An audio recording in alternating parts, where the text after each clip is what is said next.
Hey everyone, this is Austin-Sensei, and welcome back to another video. This is a Data Live video, and I'm going to be honest, I'm going to be very vague with stuff, because I don't want to spoil everything completely, but I want to give you an idea what to expect the next season, so yeah, and I'm going to leave a couple characters out for the simple fact that I don't want to spoil everything. I just want to give you what we have seen from the anime with a little person tacked on because they're that important to be in it. But I know I'm picking and choosing and people may get upset, but just wait.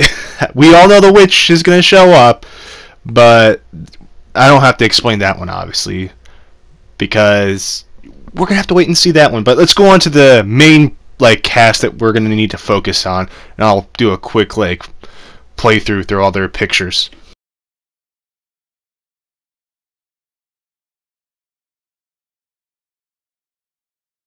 Now let's talk about the main crucial person that is going to be the main focus of this new season. And allow me to bring up the photo for you. Origami is going to be the main focus, and without spoiling much, there's a very good reason. And just to say the least, I'm going to throw you some bits here. Don't you think it's weird that she was the only girl in the Mecha squad that wasn't really... It's kind of questionable that would go, fist to fist with these spirits and still, not get completely, utterly killed. Don't you think that's weird? Especially that she was in the, town where the first, spirit landed, and she, isn't a spirit. Don't you think that's a tad weird? Just saying. But anyways, without spoiling much, I'm kind of happy because we're going to see actual character development finally for Origami, even though we have seen bits and pieces, but she's kind of been thrown out to the side, kind of like Toka for most of this other seasons besides the first season. But I'm kind of happy because she is a hilarious character, and I like her. I thought she was an enjoyable person, and it's good to see that they're going to go to this arc, and I really don't want to spoil much, but just know that her main villain right here is going to be this girl right here. Yeah, her. I won't explain anything because I don't want to, spoil too much. Unless you guys want me to spoil stuff, I don't really enjoy spoiling stuff because it's not fun. Now we have Kurumi, her best friend over here coming up. Mio, which is going to be a very crucial person, especially tying in with good old Westcott.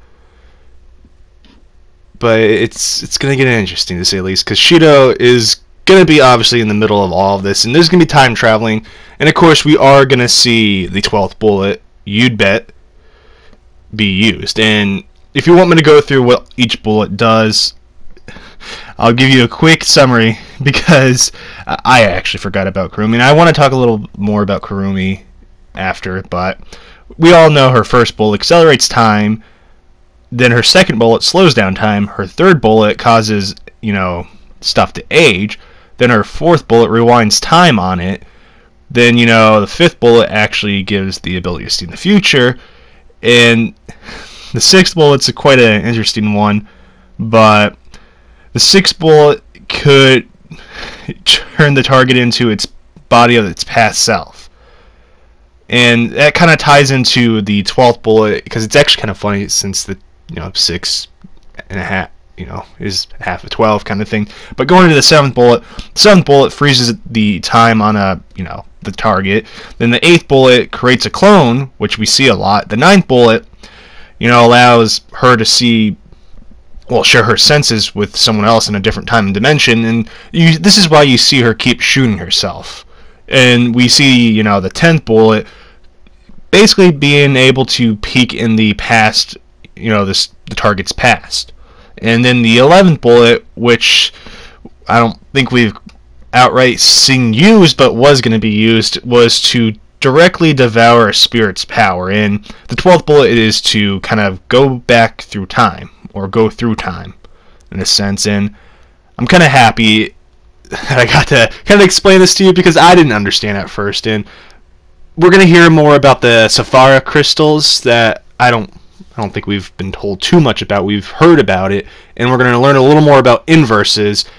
And it's just the last part of that season 2 for Data Live set up a lot of this stuff. And yes, Toki may not be a big part of it. We're going to see her nonetheless, but it's good to see that everyone's favorite Kurumi is going to be here.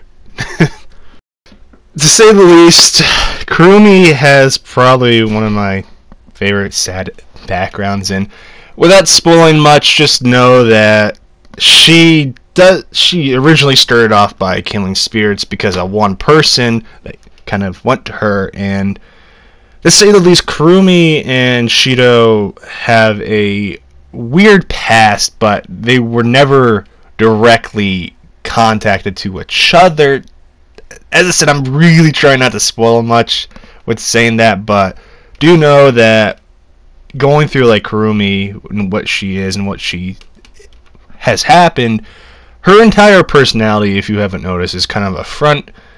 And if you ever learn her background, and as I said, I don't know if they're gonna, shortcut it to her background in this, along with, having other characters show up. That's why I'm kind of cautious about how I make this video, because I don't want to spoil it, because I think it's one of those you need to experience it for yourself, because I think it's more powerful that way.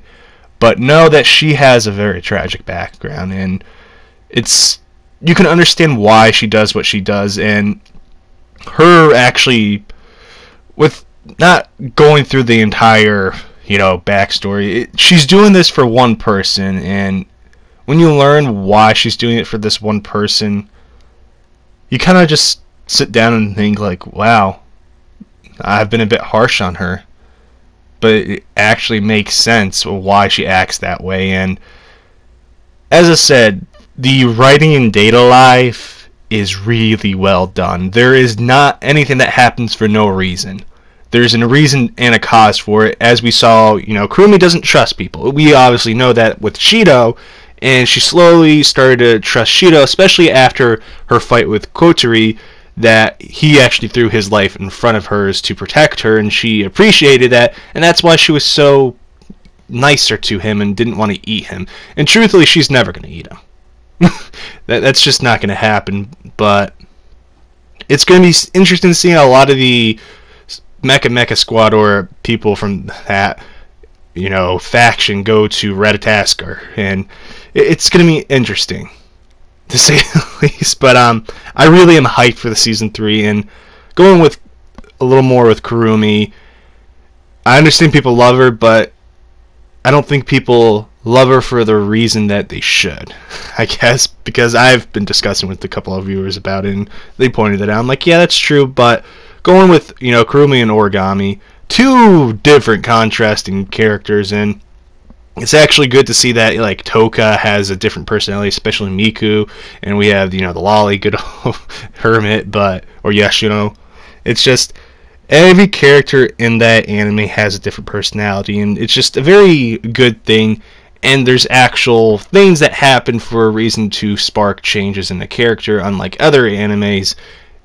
I know I keep going all around about how it's just really good writing, because it is, but to say the least, the second season really was setting up for this season. I know some people didn't enjoy the second season. I loved both seasons of Data Live, but I'd give them a 10 out of 10. I'm going to be honest, because it's just one of those unique things that works. It had Mecha, tag on it too, and I was just like, oh god, Mecha, what's going to happen now?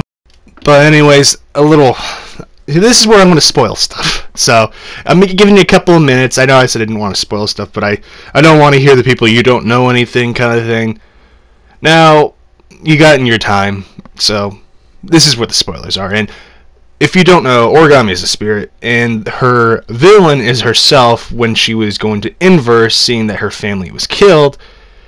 And it's just, what's going to happen is good old Shido is going back in time. Well, this is how he knows her. He went back in time to calm her down, and this is how this whole thing set up of why they knew each other, but they couldn't explain it, kind of thing. And it's just, I like that part. And Mio is, I know some people won't say, he really is, but is Shido's mother in a sense, and we still don't have an actual exact reason to why Shido got, or why he has his power, or how he got it, but he has it nonetheless.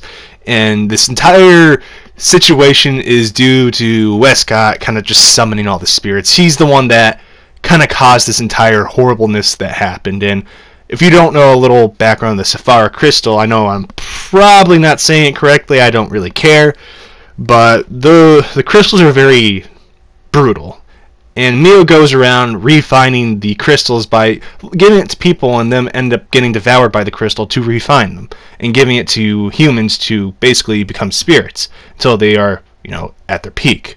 And Kurumi, she has seen, almost been attacked by a spirit, but Mio saved her, and this is where we're going to see that tie-in. That's why I was saying previously that Kurumi and Shido have this weird connection that just works, and it kind of does make sense, but nonetheless, that's how Kurumi became who she is. And Kurumi went around killing spirits because of Mio said, and Mio basically kind of betrays her by giving her friend the crystal and killing her. And Mio kind of just like, oh, it's to refine, this is where we learn about it. But Kurumi this entire time is basically going back, and this is why we see her using all these shadows to find the mana or the spirit to, go back in time. And without, I know I'm spoiling stuff, but I'm not trying to spoil much here. Yes, she uses the 12th bullet for Shido, but nonetheless, you'll see why. And it's quite interesting that Kurumi is this complicated person, not this cut-forward yandere. There's a reason to why she is the way she is, unlike in, Maid Nikki or Future Diary. But I think this character, good old Kurumi, is just a very well-done character, and is very overlooked, but is just liked because of her personality, even though it's quite honestly fake, if you haven't picked it up. But yeah, as I said, I can't wait for Season 2. And we're going to see a lot more inverses. And if you don't know, inverses is a very bad thing. And there's like an angelic form, which that's the spirit form. So, yeah, quite a mouthful, quite a lot to explain. But no, the inverses from, Season 2 with, Toka, that was primarily just set up with Origami, with her going to her inverse. Well, almost going to inverse. But, Shido stops it, thankfully. But that's the spoilers for that season, without including the witch, because the witch I want to leave on herself, so you guys kind of experience for yourself. That's why I know people are going to get very angry with me, but there's certain things in anime that you shouldn't spoil, because it's better to experience it for yourself, because it's just so beautiful. Just like, the time it was reincarnated as a slime. I didn't want to, spoil Shuze, or Shuze, whatever you want to call her, what happened to her past and everything, and how it's going to happen. And it was beautiful. That's why I don't like spoiling stuff, because people enjoyed it. That anime is amazing, especially Date Alive. But go and finish up with Date Alive. I'm quite happy that we're finally going to see Mio, and we're going to learn a bit more about Shido's past and Origami's past. And who is your favorite girl from Date Alive? Mine is between Kurumi, Origami, and Toka. I'm not a big fan of Miku. I know some people do like her, but I don't know. I'm not a big fan of her. She kind of rubbed me the wrong way, but I understand why she acted that way. That's kind of why I forgave her. That's why I don't hate her. But yeah, who's your favorite Date Alive girl? Tell me in the comments down below. But anyways, guys, this is Austin-Sensei signing out. Peace.